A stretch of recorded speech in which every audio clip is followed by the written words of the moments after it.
Octubre 1. Santa Teresita del Niño Jesús. Año 1897. Nace el 2 de enero de 1873 en Alencon, Francia. Su padre Luis Martín era relojero, y la mamá, Acelia María, costurera. Tuvo una infancia feliz y llena de buenos ejemplos. Ella misma lo dice: mis recuerdos más antiguos son de sonrisas y de demostraciones de aprecio y ternura. Desde muy pequeña es muy viva, impresionable y ambiciosa. En cierta ocasión en que le ponen a escoger entre varios regalos exclama: yo me quedo con todo. Ese será el retrato de su vida.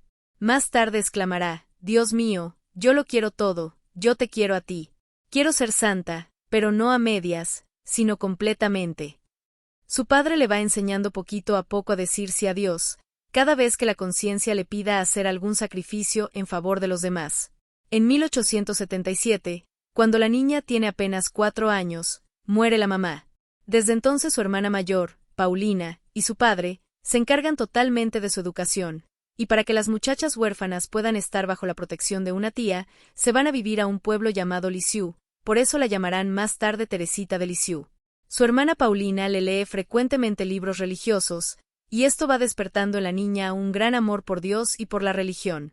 Cuando Teresita tiene 9 años, su hermana Paulina se va de religiosa a donde las hermanas carmelitas.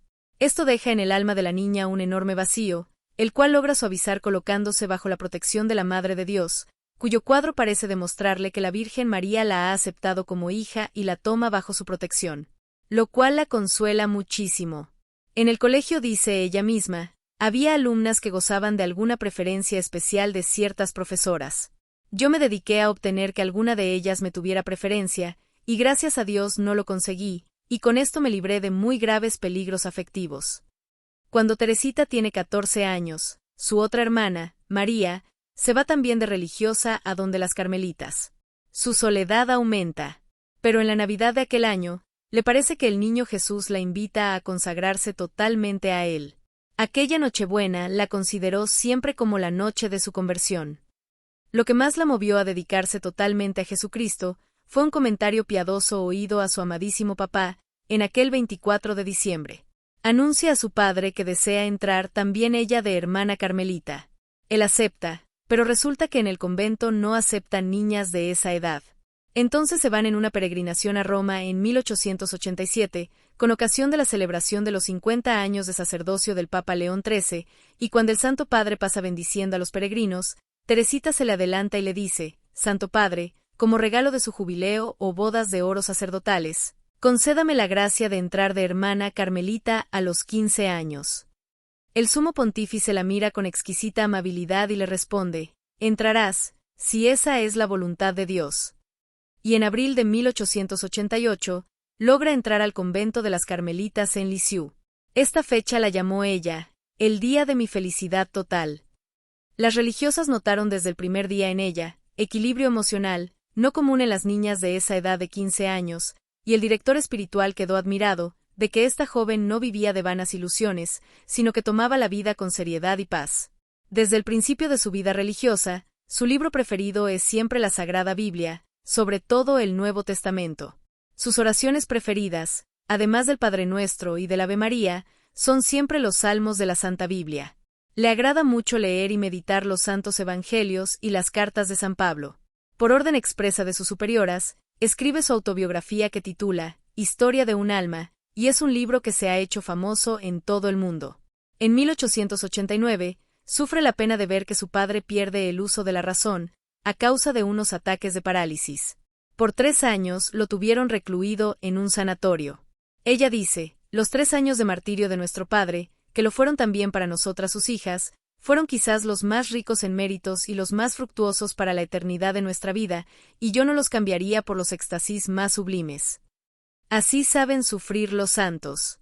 El 8 de septiembre de 1890, a la edad de 17 años, hace sus votos o juramentos de pobreza, castidad y obediencia, constituida hermana carmelita, hermana Teresita del Niño Jesús. Ese día escribe: quisiera poder dar mi vida por Jesucristo, como Santa Inés, y si Dios no quiere que sacrifique mi vida derramando como ella mi sangre, quiero hacer de mi existencia un sacrificio continuo por amor del Señor. Uno de los principales deberes de las hermanas carmelitas es orar por los sacerdotes. Teresita consideró este deber como uno de los más importantes de su vida.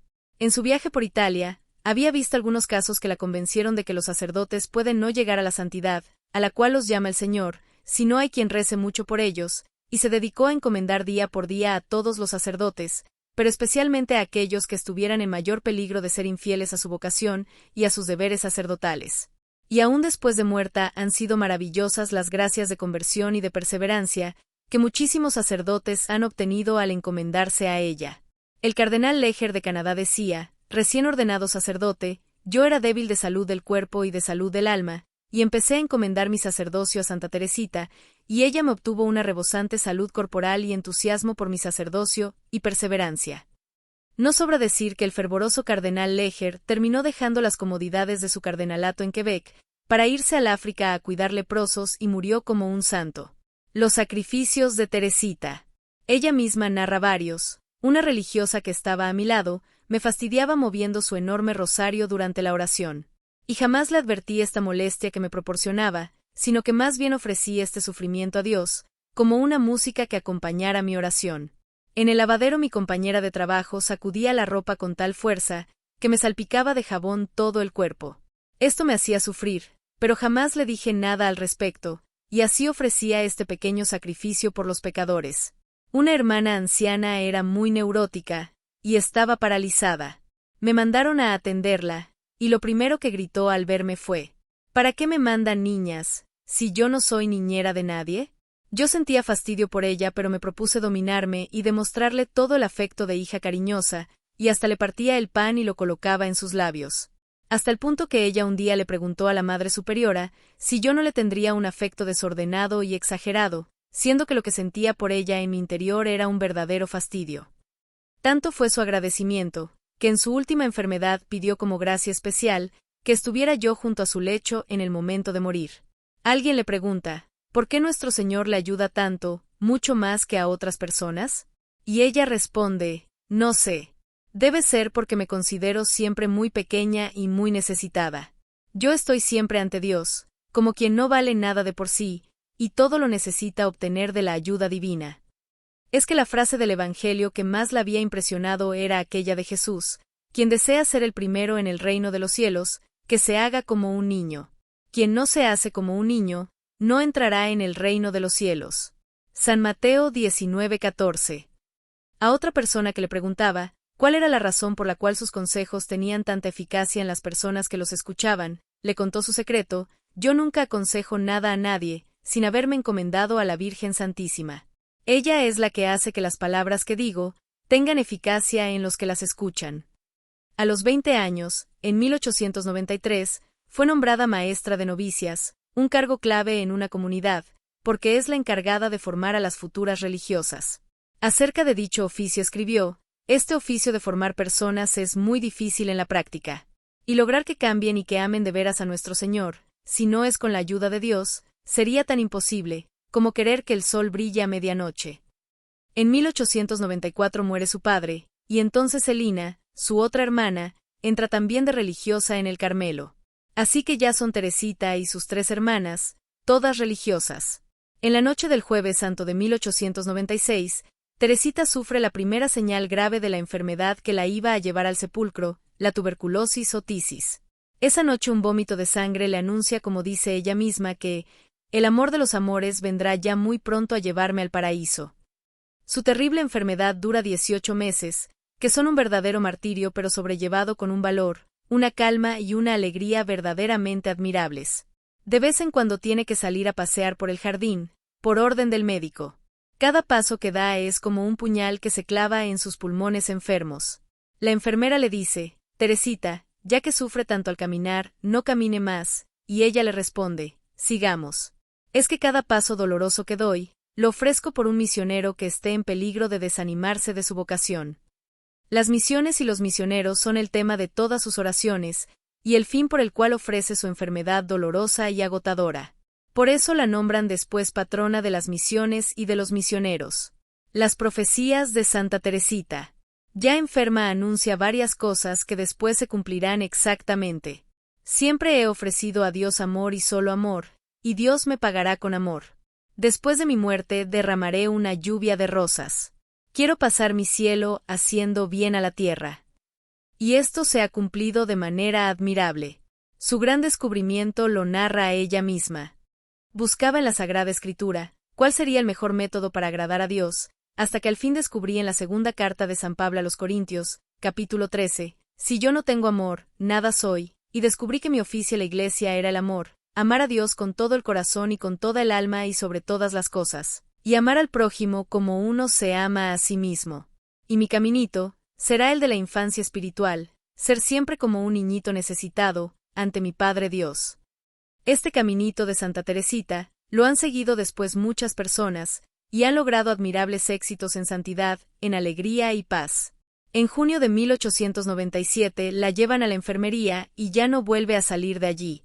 Desde el 16 de agosto ya no puede recibir la comunión, pues sufre de vómitos continuos.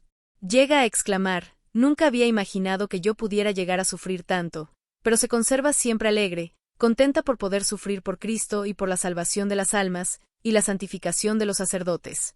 Dios permite que le lleguen también dudas sobre la fe, como un verdadero tormento que la hace sufrir mucho. Así llegaba a su ideal, si no puedo ser mártir como Santa Inés derramando mi sangre, que logre ser mártir sufriendo todo por amor a Jesucristo. El 30 de septiembre de 1897 exclama, no me arrepiento de haberme dedicado a amar a Dios, y dulcemente expira como quien se queda plácidamente dormida. Tenía 24 años. Antes de morir ha pedido que no lleven flores a su ataúd, sino que ese dinero lo gasten en ayudar a gente pobre. Su entierro es humilde, y en el cementerio queda sepultada, como una ignorada y pobre mujercita de pueblo. Pero empieza a obtener una serie de milagros, favores y gracias tan admirables que su devoción se riega por todo el mundo como un incendio por un lago de combustible. Y es tanta la gente que la invoca, que el Papa Pío XI, contrariando la antigua tradición de no declarar santo a nadie, antes de que cumpla los 50 años de haber muerto, la canoniza o declara santa en 1925, solo 27 años después de haber pasado a la eternidad.